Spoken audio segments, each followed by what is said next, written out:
When I did my graduate studies at the Middle East Institute at Columbia University's School of International Affairs, I took many courses on the question of the Middle East conflict.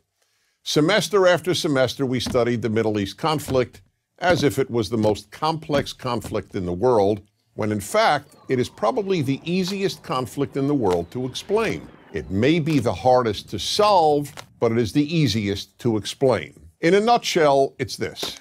One side wants the other side dead.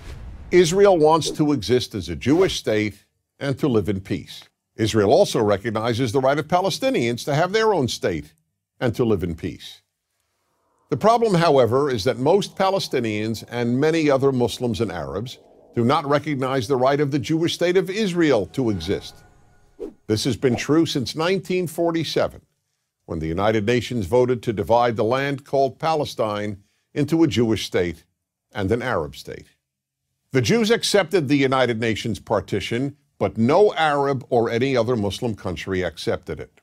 When British rule ended on May 15, 1948, the armies of all the neighboring Arab states, Lebanon, Syria, Iraq, Transjordan, and Egypt, attacked the one-day-old state of Israel in order to destroy it.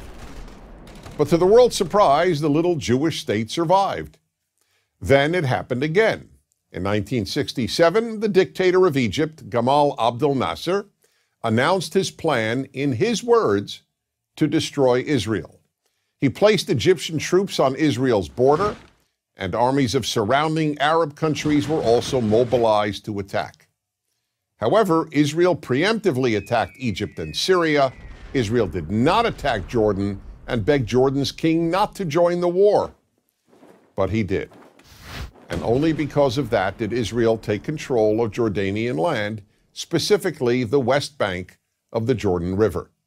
Shortly after the war, the Arab states went to Khartoum, Sudan, and announced their famous three no's: no recognition, no peace, and no negotiations. What was Israel supposed to do? Well, one thing Israel did a little more than a decade later in 1978 was to give the entire Sinai Peninsula, an area of land bigger than Israel itself and with oil, back to Egypt, because Egypt, under new leadership, signed a peace agreement with Israel. So Israel gave land for the promise of peace with Egypt, and it has always been willing to do the same thing with the Palestinians. All the Palestinians have ever had to do is recognize Israel as a Jewish state and promise to live in peace with it. But when Israel has proposed trading land for peace, as it did in 2000, when it agreed to give the Palestinians a sovereign state in more than 95% of the West Bank and all of Gaza, the Palestinian leadership rejected the offer and instead responded by sending waves of suicide terrorists into Israel. Meanwhile, Palestinian radio, television, and school curricula remain filled with glorification of terrorists, demonization of Jews, and the daily repeated message that Israel should cease to exist. So it's not hard to explain the Middle East dispute. One side wants the other dead. The motto of Hamas, the Palestinian rulers of Gaza, is, "We love death as much as the Jews love life." There are 22 Arab states in the world, stretching from the Atlantic Ocean to the Indian Ocean. There is one Jewish state in the world, and it is about the size of New Jersey. In fact, tiny El Salvador is larger than Israel. Finally, think about these two questions. If tomorrow Israel laid down its arms and announced, "We will fight no more," what would happen? And if the Arab countries around Israel laid down their arms and announced, "We will fight no more," what would happen?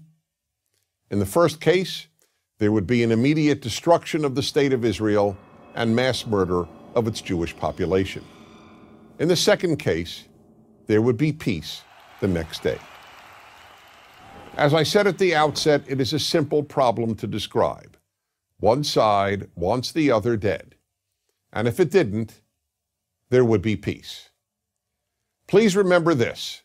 There has never been a state in the geographic area known as Palestine that was not Jewish. Israel is the third Jewish state to exist in that area. There was never an Arab state, never a Palestinian state, never a Muslim or any other state. That's the issue. Why can't the one Jewish state the size of El Salvador be allowed to exist? That is the Middle East problem. I'm Dennis Prager.